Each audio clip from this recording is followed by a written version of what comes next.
Oke, sekarang kita akan belajar tentang sifat koligatif larutan ya. Nah, apa itu sifat koligatif larutan? Coba kita lihat ya.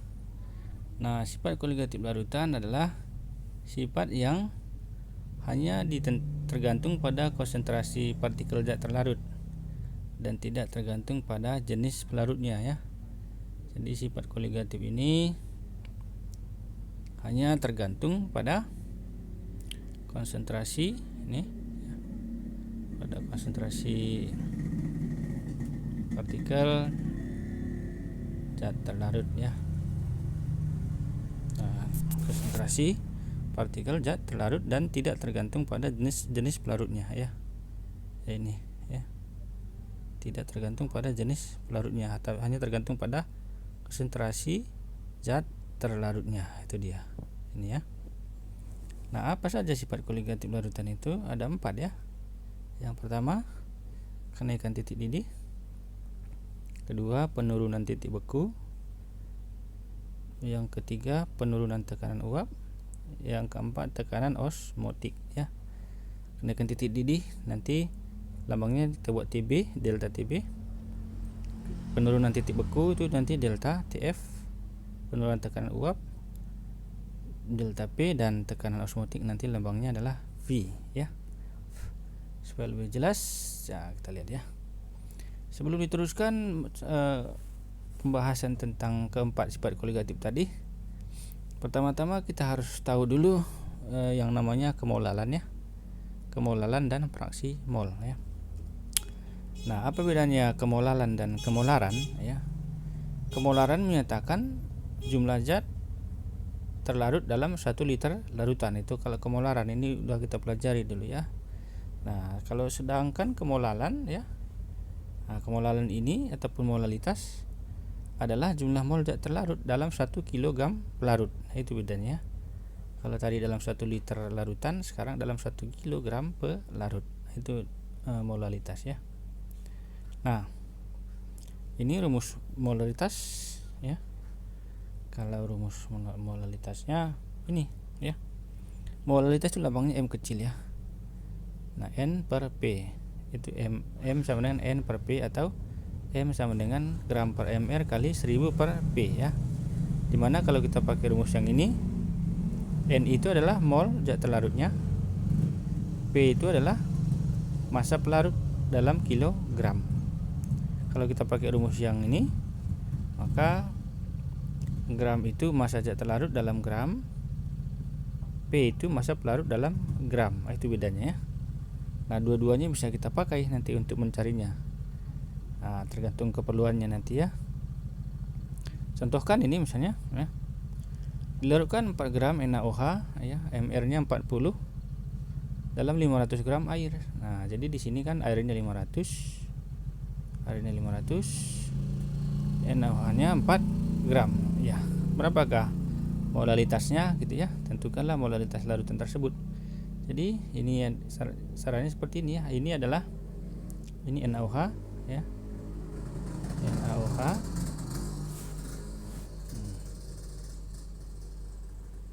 Ini airnya ya. Air. Nah, 4 gram NaOH ini kita masukkan ke sini, ke beker gelas ini. Kemudian ditambahkan 500 gram air ya. Jadi ditimbang dulu, ini ditimbang. Ya, ini 4 gram, ini 500 gram. Nah, kemudian kita aduk, akan terbentuk larutan ya. Namanya larutan NaOH. Larutan NaOH, karena NaOH itu terlarut dalam air ya. Pertanyaannya berapa molalitasnya? Nah, gitu, molalitas larutan yang kita buat tadi ini ya. Nah, jawabannya ini ada 2 cara 1 dan cara 2. Cara 1, karena ini adalah massa, ada mr-nya, maka kita cari dulu molnya ya. Mol NaOH sama dengan gram NaOH dibagi mr NaOH. Gramnya 4, ini mr-nya 40, jadi dapatnya adalah 0,01 mol ya. Massa air itu lalu kita rubah di dalam kilogram dulu ya. Nah, jadi 500 gram itu sama dengan 0,5 kilogram ya. Kilogram ini ya. Bisa juga liter, tapi yang kita masukkan di sini adalah kilogramnya. Ini salah ketik ya. maka molalitasnya sama dengan N per V ya. N per V 0,01 dibagi 0,5, dapatnya adalah 0,2 M ya, atau 0,2 molal ya. Itu yang pakai cara yang pertama. Jadi cara pertama tadi ini volume air ini harus kita rubah ke dalam kilogram ya. Nah, kemudian cara yang kedua ini adalah M sama dengan gram per mr, ini tadi gram per mr kali 1000 per P ini ya. Ini dia. Kalau pakai rumus ini tidak perlu kita rubah ke dalam kilogram ya, dan cukup dalam gram aja. Jadi M sama dengan gramnya tadi 4 gram zat terlarut ya, gram NaOH nya dibagi mr NaOH nya dikali 1000 per gram pelarutnya. Gram pelarutnya kan 500 gram nih ya, jadi nggak perlu dirubah ya. Jadi M sama dengan 4 dibagi 40 itu 1 per 10, 1000 dibagi 500 sama dengan 2, maka dapatnya 1 per 10 kali 2 sama dengan 0,2 molal ya, sama hasilnya ini. Maka larutan ini tadi molalitasnya adalah 0,2 molal ya, bukan molar ya, molal ya. Itu bedanya molaritas dengan molalitas ya. Nah, ini contohnya lagi, tentukan kemolalan dari larutan NaOH 40%. mR NaOH adalah 40. Jadi ada larutan di sini. Larutan apa itu? NaOH ya. NaOH 40%. Nah, ini misalnya ya. Nah, kalau soalnya seperti ini persennya diketahui, berarti kita misalkan aja ini adalah masanya adalah 100 gram. 100 gram ya. Kalau kita misalkan masanya 100 gram, massa larutan ini, maka kan massa NaOH nya kan 40% nih. Maka massa NaOH sama dengan 40 per 100 kali 100 ya, kali yang 100 ini kali semuanya larutan ini tadi ya. Dapatnya adalah 40 gram ya. Berarti dalam larutan ini ada 40 gram NaOH. Sisanya air ya. Maka massa air adalah 100 dikurangi 40, dapatnya 60 gram. Maka kita cari molalitasnya ya. Ini M kecil ya, bukan M besar.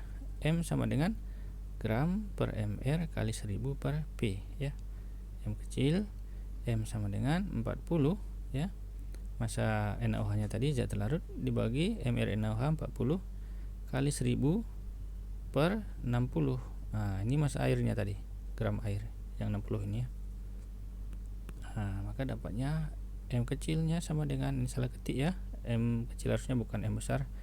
M kecil sama dengan 16,67 molal ya. Seperti itu cara mencarinya kalau larutannya dalam persen ya. Kemudian fraksi mol ya. Apa itu fraksi mol?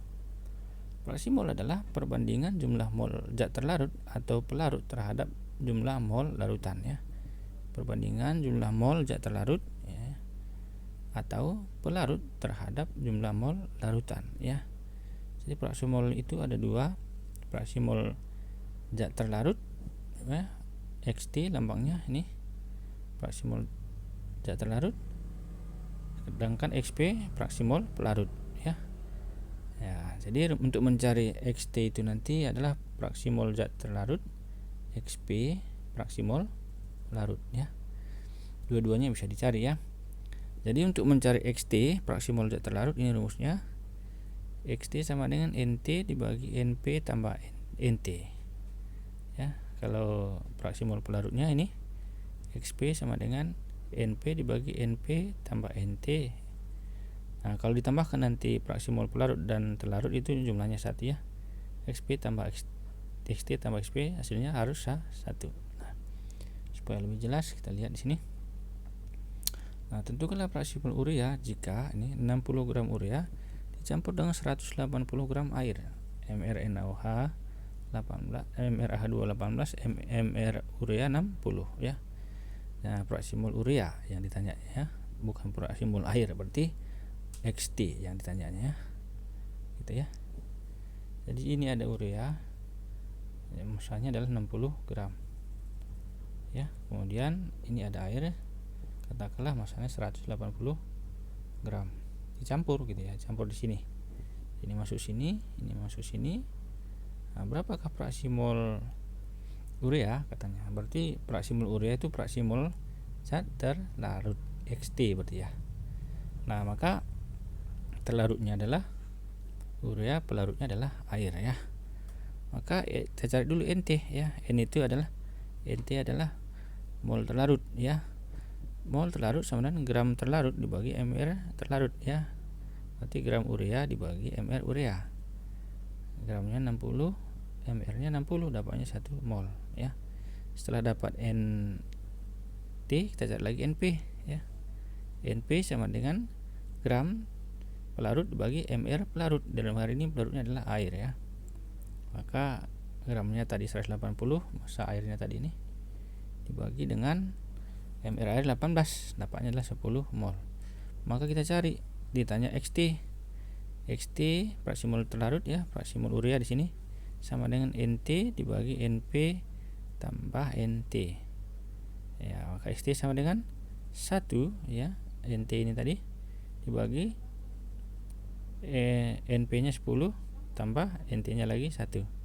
1 dibagi 10 tambah 1 sama dengan 1/11. Itu dia. Dapatlah XT ya. Nah, seperti itu udah cara mencari fraksi mol urea gitu ya. Kalau ditanya XP, nanti rumusnya masukkan aja ya. XP sama dengan NP dibagi NP tambah NT. Maka di sini NP-nya, nah sini air ya, maka NP-nya bisa kita cari dulu ya. NP-nya tadi ini adalah 10, maka 10 dibagi ya, 10 dibagi 10 ditambah 1, hasilnya adalah 10/11. Nah, itulah fraksi mol air di situ ya. 10/11 ya. Fraksi mol air adalah 10/11.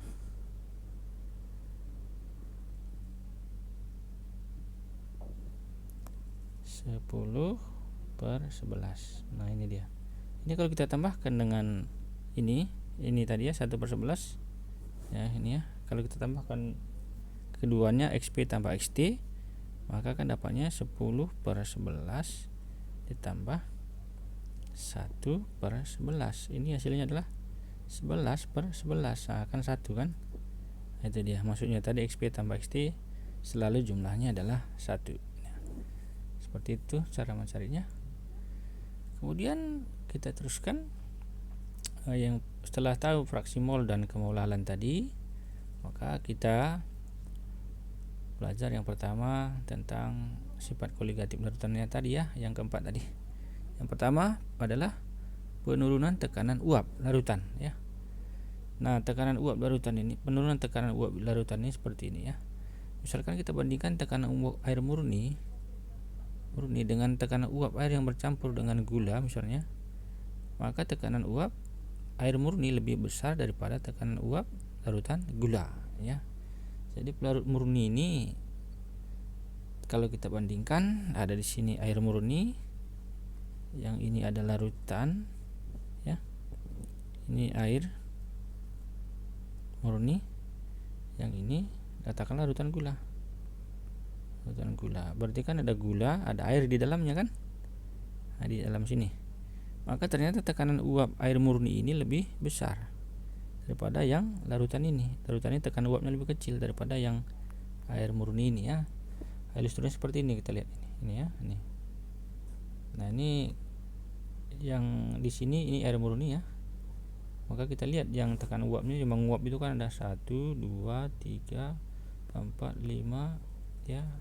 Banyak ini kan, dibandingkan dengan ini tekanan uapnya kecil sedikit yang menguap ke atas seperti itu ya.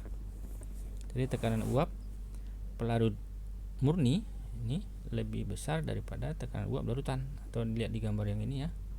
Ini air murni, molekul air itu menguapnya kan banyak nih, 1, 2, 3, 4 dan seterusnya, ini banyak. Sedangkan ini cuma 3 kan. Nah, kenapa terjadi ini? Tekanan uap larutan ini lebih rendah karena molekul air ini mau menguap ke atas dihalangi oleh zat terlarutnya, seperti itu dia ya, sehingga tekanan uapnya lebih rendah dibandingkan dengan pelarut murni ya, seperti itu dia. Nah, kemudian kenaikan titik didih larutan ya. Kenaikan titik didih larutan ya. Nah, titik didih adalah suhu di mana suatu zat mendidih atau berubah wujud dari cair ke gas. Itu namanya titik didih ya. Jika kita bandingkan titik didih air murni dengan titik didih larutan gula, ini, maka titik didih ya, larutan garam ya, larutan gula, larutan garam sama aja. Maka titik didih larutan garam lebih tinggi daripada air murni ya. Jadi air itu mendidih pada suhu 100 derajat. Sedangkan kalau larutan, katakan larutan garam atau larutan gula, dia akan mendidih di atas 100 derajat.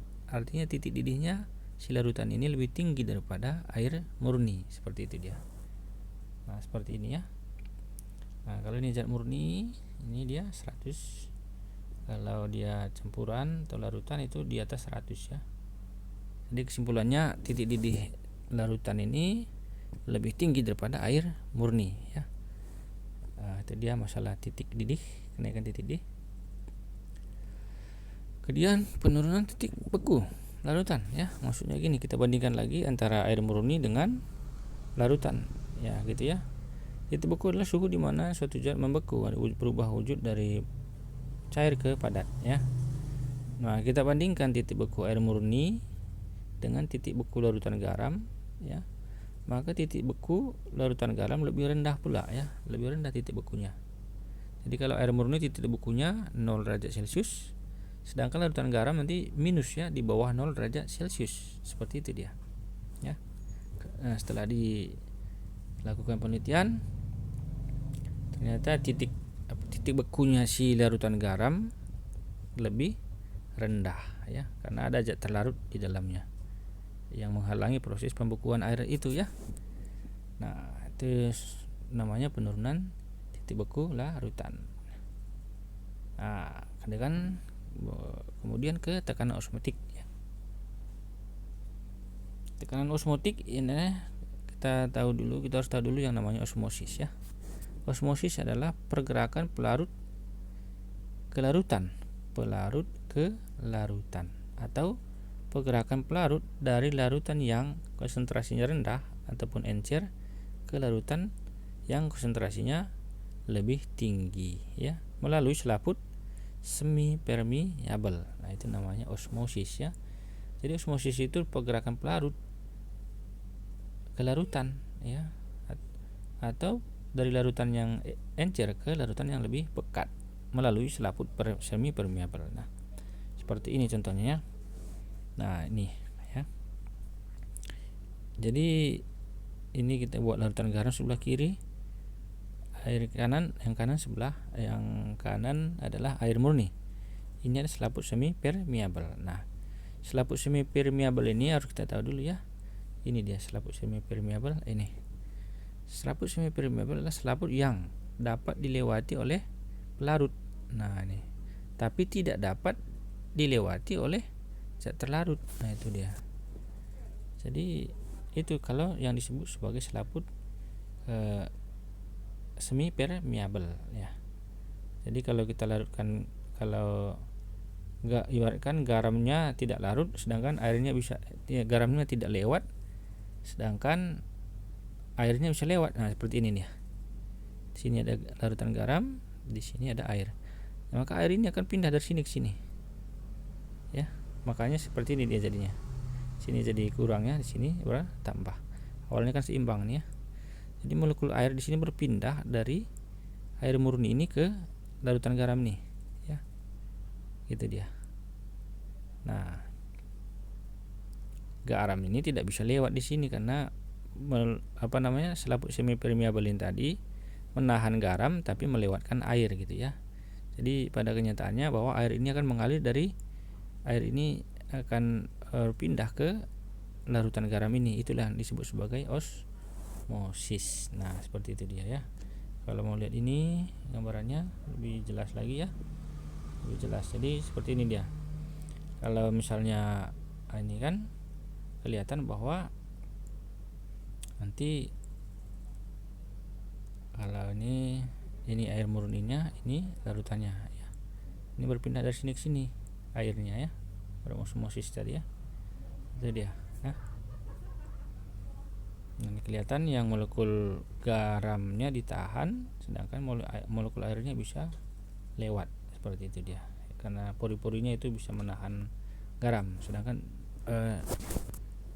dia tidak bisa menahan air. Nah, seperti itu dia. Itu yang namanya osmosis. Nah, tekanan osmotik apa ya? Ini tekanan osmotik ya. Tekanan osmotik larutan adalah perbedaan tekanan hidrostatik maksimum antara suatu larutan dengan pelarutnya. Nah, ini dia. Nah, ini. Jadi namanya tekanan osmotik tadi, seperti ini dia. Ya.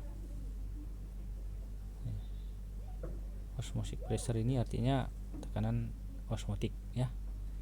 Yaitu masalah tekanan osmotik. Berikutnya ya, bagaimana kalau sesama larutan gitu ya. Nah, sesama larutan bagaimana gitu ya. Nah, sesama larutan, jika zat terlarutnya sama, maka larutan yang jumlah mol terlarutnya lebih banyak. Nah, ini dia. Tadi kan kita bandingkan yang tadi ya, 4 tadi ya. Nah, 1 memiliki titik didih lebih tinggi.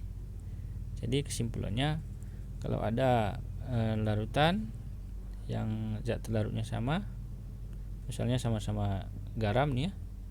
Ini sama-sama larutan garam. Di sini katakanlah dia ada 2 mol zat terlarutnya.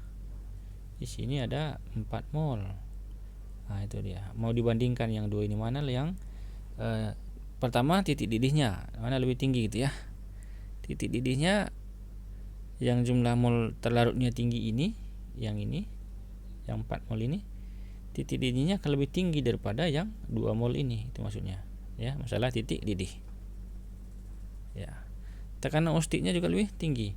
Jadi tekanan osmotik yang 4 molar ini, mol ini lebih tinggi juga daripada yang zat terlarutnya 2 mol ya. Memiliki titik beku lebih rendah. Nah, jadi yang 4 mol ini titik bekunya lebih rendah daripada yang zat terlarutnya 2 mol. Nah, seperti itu ya. Memiliki tekanan uap lebih rendah ya. Jadi yang 4 mol ini zat terlarutnya lebih rendah tekanan uapnya daripada larutan yang zat terlarutnya 2 mol. Nah, seperti itu dia ya. Jadi itu seperti itu kesimpulannya. Nah, coba kita lihat nih. Nah, seperti ini misalnya contohnya. Manakala larutan berikut ini yang memiliki 1 tekanan titik didih paling tinggi. Tadi semakin banyak mol zat terlarutnya kan titik didihnya semakin tinggi, maka 1 ini jawabannya adalah A. Karena di sini masalah titik didih,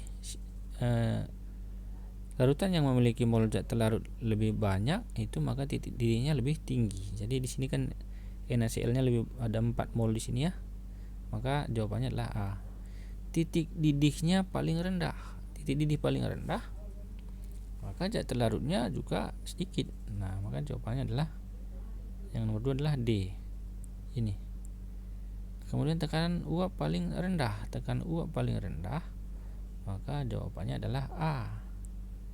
Ya. Karena tadi semakin banyak zat terlarutnya, maka tekanan uapnya semakin rendah ya.